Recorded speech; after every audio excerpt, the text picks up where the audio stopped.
Chapter 9. As he passed by, he saw a man blind from birth, and his disciples asked him, "Rabbi, who sinned, this man or his parents, that he was born blind?" Jesus answered, "It was not that this man sinned, or his parents, but that the works of God might be displayed in him. We must work the works of him who sent me while it is day. Night is coming when no one can work.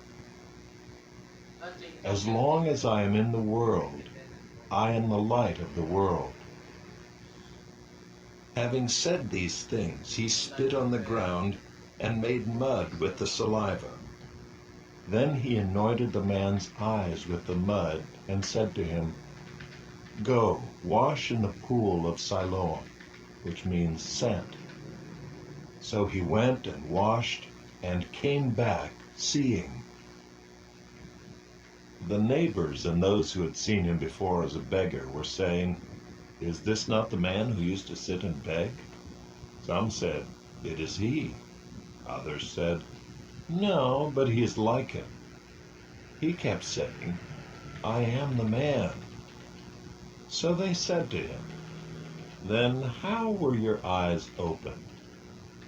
He answered, "The man called Jesus made mud and anointed my eyes and said to me, 'Go to Siloam and wash.' So I went and washed and received my sight." They said to him, "Where is he?" He said, "I do not know." They brought to the Pharisees the man who had formerly been blind. Now it was a Sabbath day when Jesus made the mud and opened his eyes. So the Pharisees again asked him how he had received his sight. And he said to them, "He put mud on my eyes, and I washed, and I see." Some of the Pharisees said, "This man is not from God, for he does not keep the Sabbath." But others said, "How can a man who is a sinner do such signs?" And there was a division among them. So they said again to the blind man, "What do you say about him, since he has opened your eyes?" He said, "He is a prophet."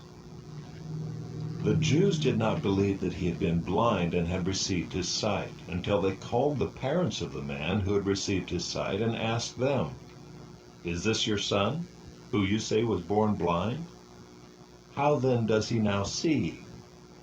His parents answered, "We know that this is our son and that he was born blind. But how he now sees, we do not know, nor do we know who opened his eyes. Ask him, he is of age. He will speak for himself." His parents said these things because they feared the Jews. For the Jews had already agreed that if anyone should confess Jesus to be Christ, he was to be put out of the synagogue. Therefore his parents said, "He is of age, ask him." So for the second time they called the man who had been blind and said to him, "Give glory to God. We know that this man is a sinner." He answered, "Whether he is a sinner, I do not know. One thing I do know, that though I was blind, now I see." They said to him, "What did he do to you? How did he open your eyes?" He answered them, "I have told you already, and you would not listen. Why do you want to hear it again? Do you also want to become his disciples?" And they reviled him, saying, "You are his disciple, but we are disciples of Moses. We know that God has spoken to Moses, but as for this man, we do not know where he comes from." The man answered, "Why, this is an amazing thing. You do not know where he comes from, and yet he opened my eyes. We know that God does not listen to sinners, but if anyone is a worshiper of God and does his will, God listens to him. Never since the world began has it been heard that anyone opened the eyes of a man born blind. If this man were not from God, he could do nothing." They answered him, "You were born in utter sin, and would you teach us?" And they cast him out. Jesus heard that they had cast him out, and having found him, he said, "Do you believe in the Son of Man?" He answered, "And who is he, sir, that I may believe in him?" Jesus said to him, "You have seen him, and it is he who is speaking to you." He said, "Lord, I believe," and he worshipped him. Jesus said, "For judgment I came into this world, that those who do not see may see, and those who see may become blind."